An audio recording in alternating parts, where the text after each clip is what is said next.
레알 마드리드의 감독으로 복귀해 제2의 전성기를 달리고 있는 지네딘 지단. 더비 카운티에서 감독 경험을 쌓고 첼시로 돌아온 프랭크 램파드. 팀이 위급했을 때 역시 감독으로 복귀해 소방수 역할을 해낸 맨체스터 유나이티드의 올레 군나르 솔샤르. 은퇴한 선수들이 전성기를 보낸 팀의 감독으로 복귀하는 것은 영광일 것 같습니다. 하지만 누구나 감독으로 복귀할 순 없습니다. 감독 자리는 많지 않기 때문이죠.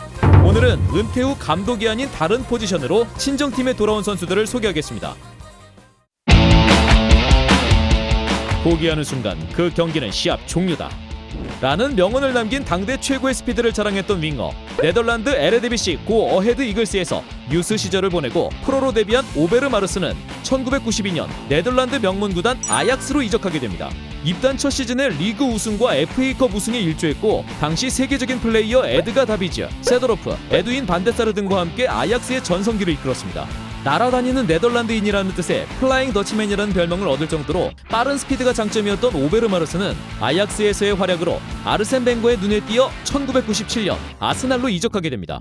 아스날에서 데뷔 시즌에 12골을 기록하며 당시 라이벌팀이던 맨체스터 유나이티드를 누르고 리그 우승을 하는데 크게 기여했고 선수로서 절정의 기량을 보이며 역대급 임팩트를 남겼다는 평을 받기도 한 오베르 마르스는 훗날 아스날 팬들이 뽑은 최고의 선수 12위에 오르며 현재까지도 팬들에게 사랑받는 선수로 기억되고 있습니다. 은퇴 후에는 2012년 아약스의 기술 이사로 부임하며 어린 선수들을 발굴하는 데 힘쓰고 있는 오베르 마르스는 크리스티안 에릭센, 토비 알더베이럴트, 그리고 최근에는 프랭키 데 용, 배 리우트 등을 발굴해내며 유소년 육성과 팀의 이적 정책을 관리하는 데 뛰어난 능력을 보여주었습니다. 실제로 그의 뛰어난 업적과 능력을 탐낸 아스날은 그에게 단장직을 제안하기도 했으나 그는 정중히 거절하고 현재까지도 아약스를 위해 헌신하고 있습니다. 역시 친정팀의 기술 이사로 복귀한 에릭 아비달입니다. 아비달은 2000년 AS 모나코에서 데뷔하여 릴 OSC를 거쳐 리옹에서 인상적인 활약을 펼치며 2007년 FC 바르셀로나로 이적하게 됩니다. FC 바르셀로나에서 실빙요, 막스웰 등과 치열한 주전 경쟁을 펼쳤던 아비달은 가장 안정적인 수비를 보여줬다는 평가를 받으며 왼쪽 풀백 주전 자리를 지켰습니다. 하지만 2011년 간 종양이 발견되어 큰 수술을 감행해야 했고 두 달 뒤 다시 건강을 되찾은 모습으로 그라운드에 복귀하여 팬들 앞에 당당히 나서게 됩니다. 그리고 그해 UEFA 챔피언스 리그에서 FC 바르셀로나가 우승을 거머쥐었었죠. 이후에는 아쉽게도 주전 경쟁에서 밀리며 2013년 AS 모나코로 이적하였고 2014년 올림피아코스에서 선수 생활을 마감합니다. FC 바르셀로나에게 받은 사랑이 컸던 아비달은 은퇴 후 1년가량의 바르셀로나의 앰버서더로 활동했었습니다. 바르셀로나의 목표의식과 구단 운영 방식에 대한 이해도가 높았던 아비달은 2018년 기술위원장으로 부임합니다. 이후 아비달은 아약스의 신성 프랭키 데 용과 AT 마드리드의 간판 스타 앙투안 그리즈만 영입에 성공! 최근에는 발베르데 감독 경질 후 키케 세티엔 감독을 선임하며 현재 팀을 재편성하는 데 힘쓰고 있습니다. 자, 세 번째 선수는 선수 시절 두 개의 심장이라 불릴 정도로 왕성한 활동량을 자랑했던 선수, 체코의 영웅 파벨 네드베드입니다. 체코 명문팀 스파르타 프라하에서 두각을 드러낸 네드베드는 세리에 라치오에서 맹활약하다 2001년 지단의 후계자로 유벤투스에 합류하게 됩니다. 2003년에는 발롱도르 수상자로 선정되며 커리어의 정점을 찍는 플레이를 펼치게 되죠. 그 후 유벤투스가 2006년 승부조작 칼치오폴리 사건으로 리그 우승을 박탈당하고 2부 리그로 강등되자 핵심 선수들이 팀을 떠나는 와중에도 네드베드는 유벤투스를 지켰습니다. 나는 녹색 잔디만 있다면 세리에 A든 B든 상관없다. 이제부터 세리에 B는 나의 챔피언스 리그가 될 것이다. 네드베드는 팀을 한 시즌 만에 승격시키고 그 다음해에는 팀을 챔피언스 리그에 진출시키고 현역 생활을 마무리했습니다. 은퇴 이후에 네드베드는 2012년 유벤투스의 기술 이사에 부임하고 당시 안토니오 콘테 감독 체제를 적극 지원하여 이탈리아 명가의 자존심을 되찾는데 크게 일조합니다. 하지만 번번이 챔피언스리그 우승에 실패해 아쉬운 성적을 거둔 유벤투스는 2015년 네드베드를 부회장으로 선임하며 변화를 시도하였습니다. 부회장으로 선임된 네드베드는 곧바로 마시밀리아노 알레그리 감독 선임을 추진하였고 유벤투스는 알레그리 감독 체제 하에 5시즌 동안 리그 5연패, 코파 이탈리아 4회 우승, 스페르코파 3회 우승이라는 엄청난 성적을 거둡니다. 이거 뭐야? 하지만 알레그리 감독조차 유벤투스에게 챔피언스리그 우승을 안겨주진 못했습니다. 네드베드 부회장은 챔피언스리그 우승을 위해 크리스티아노 호날두 영입이라는 강수를 두지만 아쉽게도 그의 8강에서 또 탈락하며 결국 5시즌 만에 알레그리에서 마우리치오 사리 감독으로 교체하게 됩니다.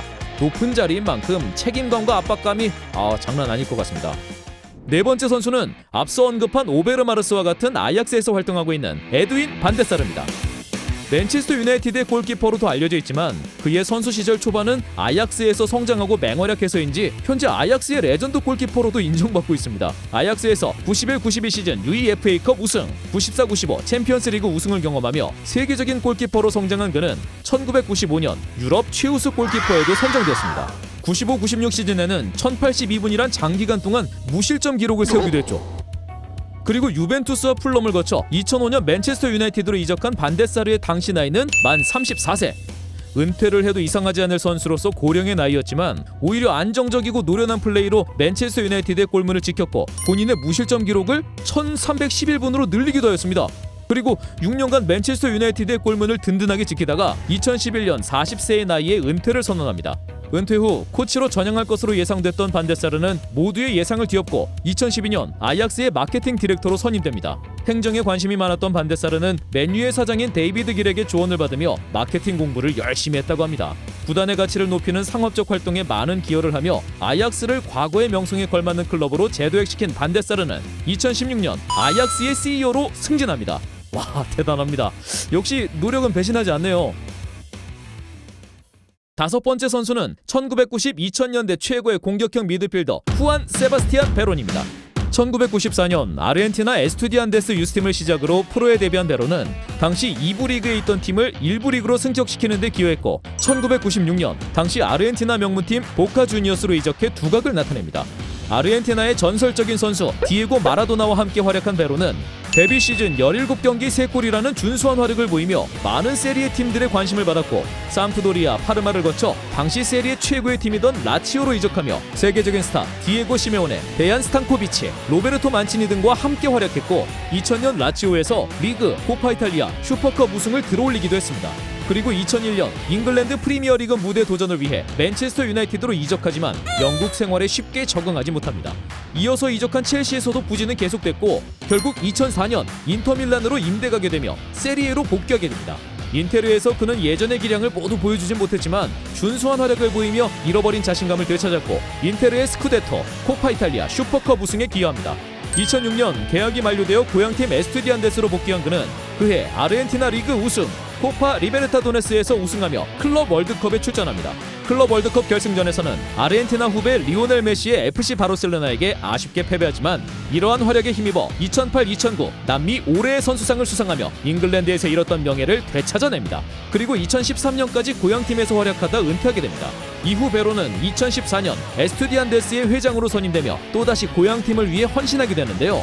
팀 운영에 힘쓰고 있는 베로는 2017년에는 에스투디안데스가 코파 리베르타도네스 출전권을 확보하자 팀을 위해 시즌 티켓 65%가 판매되면 현역으로 복귀하겠다는 공약을 걸었고 실제로 그 목표를 달성하자 현역으로 복귀하여 본인이 회장인 팀에 1년 6개월 동안 무급으로 선수 생활까지 함께했다고 합니다.